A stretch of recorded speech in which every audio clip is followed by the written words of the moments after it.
Welcome, listeners, to a realm where shadows dance and whispers echo. I'm your host, Rick Clifton, and this is Quills and Chills, the podcast that brings you face to face with the masterminds behind the macabre.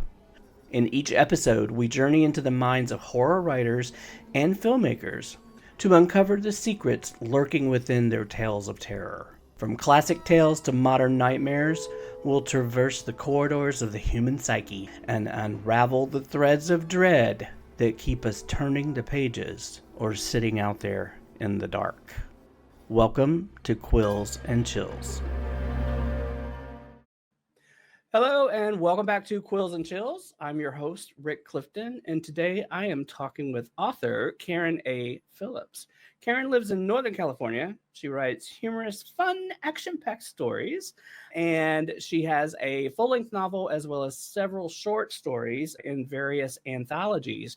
And as a matter of fact, today she is here to talk with me about one of those called Killing Karen, which is part of the Hidden Villains Betrayed anthology series. So welcome to the show, Karen. Thank you, Rick. Thanks for having me on. So let me, first of all, let's get to know each other a little bit before we dive in. I'd love to know your journey as a writer. How did that begin and what motivated you to pursue a career in writing? Well, I've always been a voracious reader, and I especially enjoy mysteries, although I'm a huge Stephen King fan, and I just read everything, really. One day I was reading a mystery that was kind of so-so, and it was a traditionally published mystery, and I thought, well, I can at least write this good. So I started my journey, and I learned how to write by joining Capital Crimes. It's a chapter in Sacramento of Sisters in Crime National. And I took a lot of classes, and I started submitting short stories and getting published. And then I finally wrote my first mystery novel that came out last year. And that took me 5 years to learn how to write a full-length novel. I love that. That is fantastic. And congrats on all the short stories and the getting published. That is wonderful. And it's, as I'm sure you know, it's not always easy to do. So I'm happy to hear that. It's not easy, yeah. Are there some authors or any books or novels per se that have had a significant impact on your writing, whether that's the style or your approach or your process or anything? I'm a huge C.J. Box fan, and I like how he springs humor throughout a mystery that can get very gruesome. So it kind of has that great balance. And so I have a lot of humor in my mystery novel that came out last year, and I try to sprinkle humor in my short stories. The one that we're going to talk about today, I'm not sure. You would have to tell me if you found it at all humorous. Yes, I did, especially the end. And there's a twist that comes at the end. I love a good twist, and there's a twist that comes at the end, and it's just the approach to it from the character's point of view. It made me laugh out loud. So I thought it was great. I agree with you. I think I'm a big fan, especially when you're talking about heavy subject matter, whether it be horror, whether it's thriller, but it's intense, and the violence can tend to escalate sometimes. I feel like it's super important, especially for the reader, to sort of balance out that humor, right, and sort of bring that levity to the story, just because it's like taking a breath, right? Like if you're in the middle of this big race to get to the end, and you just need to take a second and catch your breath. I think humor is a great way to do that. So when you're not writing, what are some of your favorite activities? And yes, I've done some reading, and yes, I talked to our mutual friend Dan, and you may know where this is going, but I'm going to let you do it. What are some of your activities or hobbies that you participate in? What's something interesting that someone might not know about you? I take boxing lessons. There we go. That's what I wanted. You didn't stump me on that one. I do it just as a way to stay in shape, and I don't hit people in the face. I'm really bad at that. My trainer has tried over the years to get me to hit someone in the face, even him, and I can't do it. So I just hit targets, but it's a lot of fun. It's a great outlet especially if you're feeling tense and, you know, you've written a really creepy horror story and you just gotta get back. Gotta get it out. Yeah, get it out. No, that's hilarious. Did Dan also tell me something you did maybe in high school that you'd like to share? Oh, how funny. Is he talking about when I hit some? More like wrestling. Did I hear that you used to wrestle? Oh, Matt Maid. Oh my gosh. Yes. So he was joking about a half Nelson because in my mystery novel, I have the last name of Nelson, which is actually a family name in my family. So we started talking about wrestling, and he was actually a wrestler in high school. And I said, well, that's funny because I was a mat maid in high school. And I just can't believe they would call, you know, girls who kept score mat maids, but they did. Oh, wow. Do they still do that? I wonder. I wonder. Yeah. Well, I think that is absolutely fascinating. I love it. And I'm not letting you off the hook. We're going to step back a second when you hit someone. Well, Dan does not know this, but when I said earlier about me hitting, you know, not being able to hit someone, yeah, I did actually hit an ex-boyfriend in high school, after high school. I just had enough of his shenanigans, if you will. And I psyched myself up and I went over to his house and I punched him. The first time I missed, it was so embarrassing. And then I had to try again and I finally connected. But I just felt horrible afterward, like I sunk so low. Well, if he had it coming, then, you know, he had it coming. But I hear you. I've had moments, honestly, in my growing up, in my childhood, I've had moments where I look back on them now and I'm like, oh my God, why did I do that? It's oh like, my gosh, you know, so many moments, right? Yeah, totally. So what kind of genres do you typically like to write in, Karen? Do you have a specific space that you stay in, or do you just write like whatever, whenever the mood strikes you, that's what you dive into? Well, I've dabbled in poetry and I did take a screenwriting class, just so you know, and actually wrote more of YA screenplay. I do like to dabble in horror. I don't do a lot of it. Let's see. Mystery is really my go-to, but I recently wrote a short story that I submitted to our Capital Crimes chapter for their anthology. I don't know if it's going to be accepted yet because the judges are looking them over, but that's more of a YA mystery. And there's no dead body, which is kind of unusual for me. Duly noted. I love that. So I love that you're doing YA. I will definitely check it out. Let me know when it's available. I would love to sort of give it a go. All right, so I want to talk a little bit about your short story for this book, Hidden Villains Betrayed, which is an anthology series. So I want to talk a little bit about the story first, then we can talk about the book overall. I know it's not your book overall, but you know, so we'll just talk a little bit about what the anthology is and how it sort of like what it consists of. But the short story that you wrote is called Killing Karen. And obviously your name is Karen. And so there's a lot of images that come to mind, like where did the title come from, you know, and all of that. So I'll ask that in a minute. But first of all, I'm just going to have you tell us a little bit about what the short story Killing Karen is all about. Okay, so it's actually based on a real experience I had where I have gone on hikes with a group called Meetup. I'm sure you've heard of that platform. Mm-hmm. And I've never had any trouble. And so I signed up for a hike, and a man that I've never met before and a third person agreed to carpool. And when I met them at the parking lot, the third person wasn't there. So the man was there and explained that this other person, this woman, had found other transportation. So I thought, okay, well, should I go with him or what? Because again, I've never met this guy, but he seemed really nice. He was well dressed, a little overdressed for a hike, but still in, you know, suitable hiking clothes. And he had a really expensive car. So, I mean, I guess killers can have expensive cars. But so I thought, what the heck? And unfortunately, we went to the wrong location. We both looked at the map. We both agreed on the route. And I don't know how it happened. We ended up at the end of the hike instead of at the beginning. Oh, my. And so we're standing there waiting for everybody, not realizing we're at the wrong location. And he starts making small talk and he says, I have a thing for Karens. And I was just like, okay, what did I get myself into? And then he says, my son's mother was a Karen. And then he says, and I was engaged to a Karen, but we broke it off because we decided we weren't mutually compatible. And I'm just like, oh my gosh, I'm starting to wonder, how do I get out of this, Bells and alarms are going off.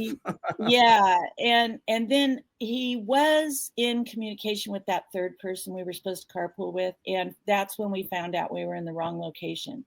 So really over time, I felt, he's a good guy. He used to work for Intel, big company out here. And he was retired with stock options.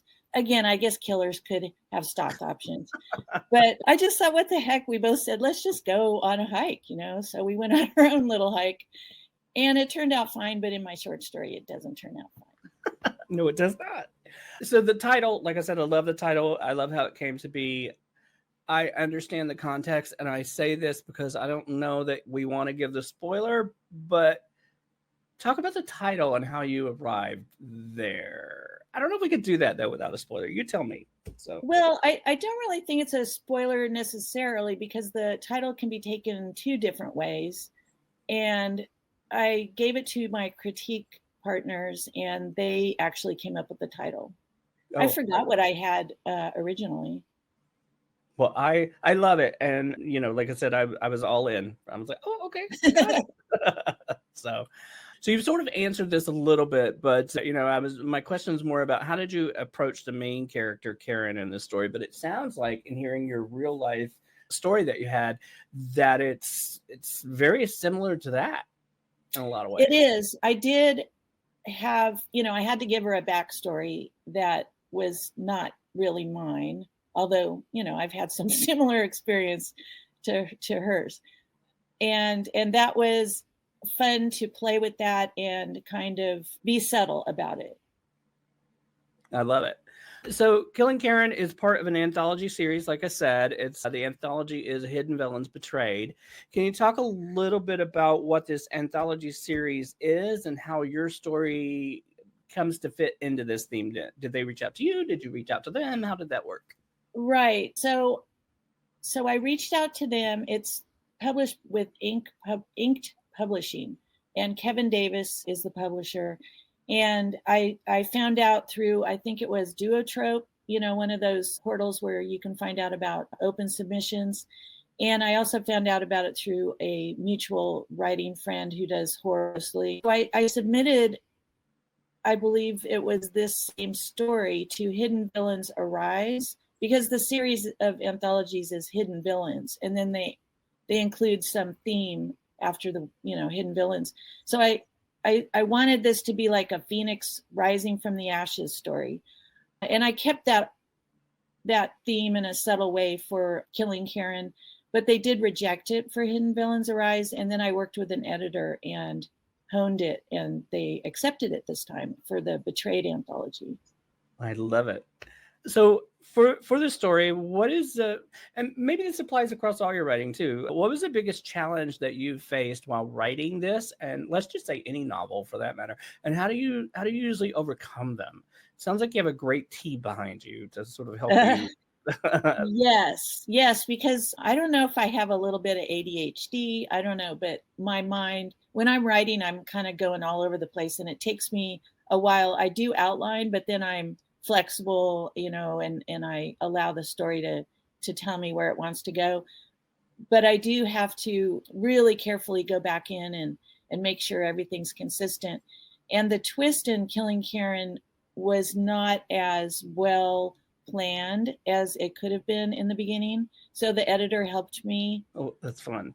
Okay. Without giving away too much, can you tease a pivotal moment or a scene in this story and what readers should look forward to? I know what mine is, but I'm not giving it away. When they are, I mean, I think it's really the, oh gosh.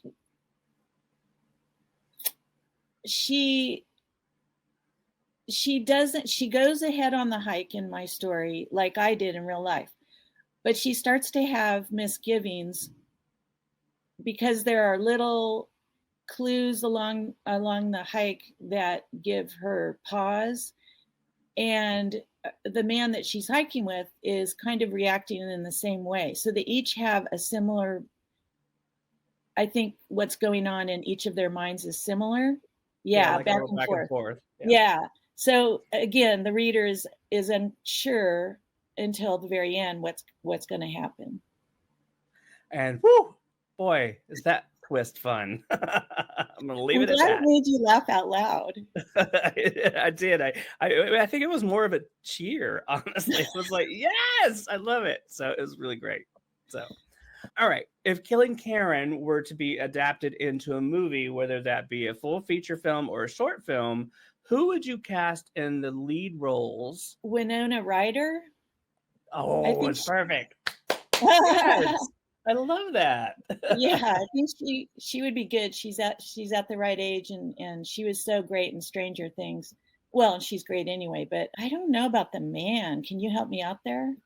Oh, I mean, I think it's always kind of like the Bradley Coopers, right? Because just the unexpectedness of where the story goes, I feel like could really play well off of like a Bradley Cooper. That's a good one because he's attractive and most disarming women and all of that stuff, right? So charming, disarming, but charming too.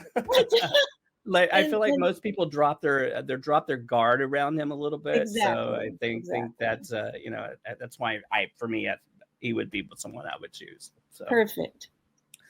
On a lighter note, if you had a special ability or superpower to help you write your stories, what would that be? Mine would be a typewriter brain. I just get it out there, please. It's in here, but I can't get it out there. Yeah, now I have that editor's brain. I mean, when they ask, they always say to writers, read it like a reader. And I can't do that. When you read it like a reader, you're also reading it like an editor. And I just can't step back that far. So good thing there's editors out there that you exactly. that you pay to I can't do it with my own stuff either. Now, if you gave me yours, I could do it with yours easily. But if I had to do my own, no, because it's just there's too many channels going up here at the same time, right? So right, and I can do it for your pieces too. It's not a problem. Exactly. So, Karen, what's next for you? What are you working on? Anything you can share with us just yet? Yes, I'm working on book 2 of the mystery novel that I came out with last year. There will be 3 books in that series, and book 2 will be out in October, and it's called A Deadly Match. Perfect. Which has some boxing in it. Oh, fun. I love it. Write what you know, right? What's the first book called? A Deadly Combo, which is again a nod to boxing, and it's also a hint to how the victim dies. Okay, there we go. I love it.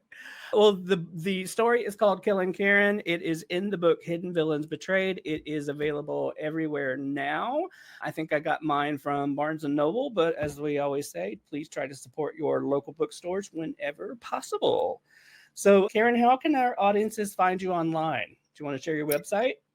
Yes, it's karenaphillips.com.